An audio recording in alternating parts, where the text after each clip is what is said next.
வணக்கம் நண்பர்களே. எக்கனாமிக்ஸில் நம்ம ரெண்டு முக்கியமான ஃபைனான்ஷியல் இன்ஸ்ட்ருமெண்ட்ஸ் பற்றி டிஸ்கஸ் பண்ண போகிறோம். ஒன்று கமர்ஷியல் பேப்பர் சிபி, இன்னொன்று certificate of deposit CD. Commercial paper, certificate of deposit இந்த ரெண்டுமே short term debt instruments. Financial securities பொறுத்த வரைக்கும் இதில் ரெண்டு விதம் இருக்குது. ஒன்று ஈக்விட்டி, இன்னொன்று டெட். ஸ்டாக் பார்த்தீங்கன்னா ஈக்விட்டி கீழே வந்துடும். Bonds, treasury bills, commercial papers, certificate of deposit இதெல்லாம் டெட், இது கீழே வரும்.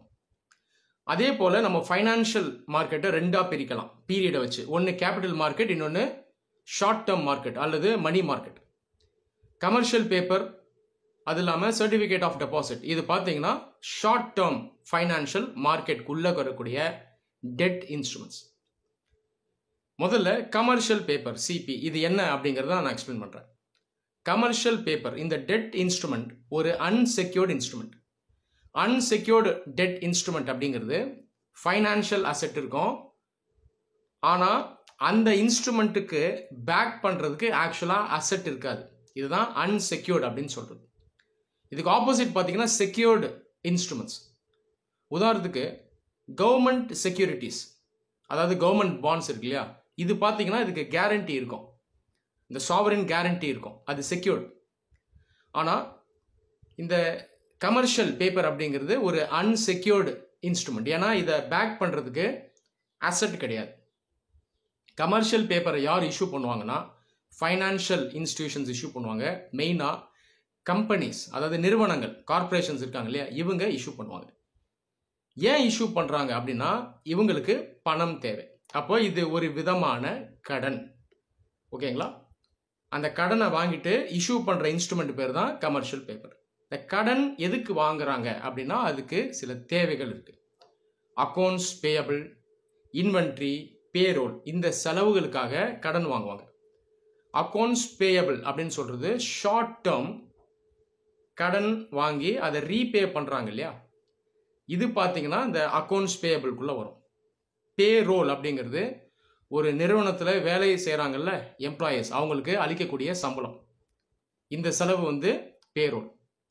அடுத்தது இன்வென்ட்ரி. இன்வென்ட்ரிங்கிறது அந்த பொருட்கள், கூட்ஸ், ப்ராடக்ட்ஸ், அது இல்லாமல் மேனுஃபேக்சர் பண்ணும்போது ரா மெட்டீரியல்ஸ் வாங்குறாங்கல்ல, இதெல்லாம் ஓவரால் இன்வென்ட்ரிக்குள்ளே வந்துடும்.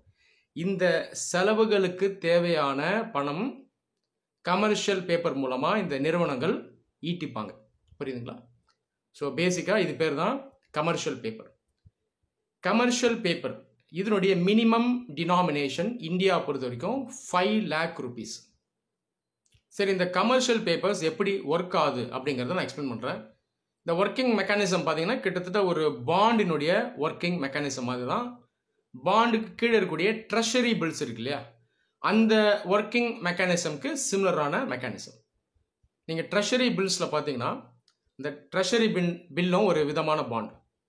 அந்த பாண்டை கடன் வாங்கக்கூடியவங்க இஷ்யூ பண்ணுவாங்க. அந்த பாண்டை வாங்குறவங்க அந்த பாண்ட் ஹோல்டர், அவங்க தான் கடன் கொடுக்குறவங்க. அந்த ட்ரெஷரி பில் வாங்குறாங்க இல்லையா, அவங்க வாங்கும் பொழுது அந்த ட்ரெஷரி பில்லினுடைய ஃபேஸ் வேல்யூ, அந்த மொத்த தொகை, அந்த ஃபேஸ் வேல்யூக்கு அந்த ட்ரெஷரி பில்லை விற்க மாட்டாங்க. ஆனால் ஃபேஸ் வேல்யூலேருந்து கொஞ்சம் அமௌண்ட்டை குறைச்சி அதை விற்பாங்க. ஃபேஸ் வேல்யூலேருந்து குறைக்கக்கூடிய அமௌண்ட்டை வந்து நாம் டிஸ்கவுண்ட் அப்படின்னு சொல்கிறோம். ஃபார் எக்ஸாம்பிள், ஒரு ட்ரெஷரி பில் இதை 500 ரூபாய்க்கு விற்கிறாங்கன்னு வைங்க. அதை வாங்கக்கூடியவங்க 500 ரூபாய்க்கு வாங்க மாட்டாங்க, அந்த ஃபேஸ் வேல்யூலேருந்து கொஞ்சம் அமௌண்ட்டை குறைச்சி விற்பாங்க. உதாரணத்துக்கு 450 rupeesக்கு விற்கிறாங்கன்னு வைங்க. அந்த 50 ரூபாய் டிஸ்கவுண்ட் இருக்கு இல்லையா, அதை மைனஸ் பண்ணிட்டு விற்றுருவாங்க. ஆனால் அந்த ட்ரெஷரி பில் மெச்சூர் ஆகும் பொழுது, ஒரு வருஷம் முடியும் பொழுது, அந்த டோட்டல் ஃபேஸ் வேல்யூவை ரிடீம் பண்ணிக்கலாம். கிட்டத்தட்ட இந்த மாதிரி மெக்கானிசம் தான் கமர்ஷியல் பேப்பர்லையுமே அப்ளை ஆகும். இந்தியா பொறுத்த வரைக்கும் இப்போதைக்கு கமர்ஷியல் பேப்பர்னுடைய minimum maturity period 15 days, maximum period 1 year. So இதுதான் இந்த கமர்ஷியல் பேப்பர். அடுத்தது சர்டிஃபிகேட் ஆஃப் டெபாசிட் சிடி. இந்த சர்டிஃபிகேட் ஆஃப் டெபாசிட் இதுவுமே ஒரு டெட் இன்ஸ்ட்ருமெண்ட் தான். நீங்கள் பேங்க்கில் ஃபிக்ஸ் டெபாசிட் கேள்விப்பட்டிருப்பீங்க. இந்த ஃபிக்ஸ்டு டெபாசிட் மாதிரி தான் சர்டிஃபிகேட் ஆஃப் டெபாசிட்டும் ஒர்க் பண்ணும்.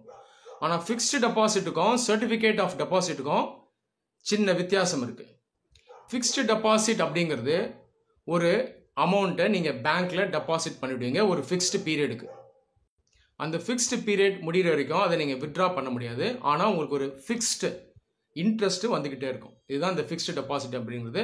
ஸ்மால் அமௌண்ட்டு கூட நீங்கள் ஃபிக்ஸ்டு டெபாசிட் வைக்கலாம். ஒரு 2000 ரூபாய் 3000 ரூபாய்க்கு கூட எஃப்டி நீங்கள் மெயின்டைன் பண்ணலாம் பேங்க்கில். சிடி பார்த்தீங்கன்னா எஃப்டி மெக்கானிசம் தான். ஆனால் இதனுடைய மெச்சூரிட்டி பீரியட் வந்து கம்மி. மேக்ஸிமம் 1 இயர் வரைக்கும் தான் நீங்கள் சர்டிஃபிகேட் ஆஃப் டெபாசிட் பேங்க்கில் வைக்க முடியும். அதே நேரத்தில் மினிமம் அமௌண்ட் வந்து 1 lakh rupeesக்காவது நீங்கள் டெபாசிட் பண்ணியிருக்கணும். இதுதான் இந்த சர்டிஃபிகேட் ஆஃப் டெபாசிட்.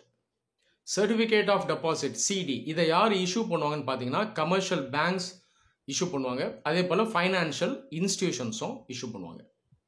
நன்றி.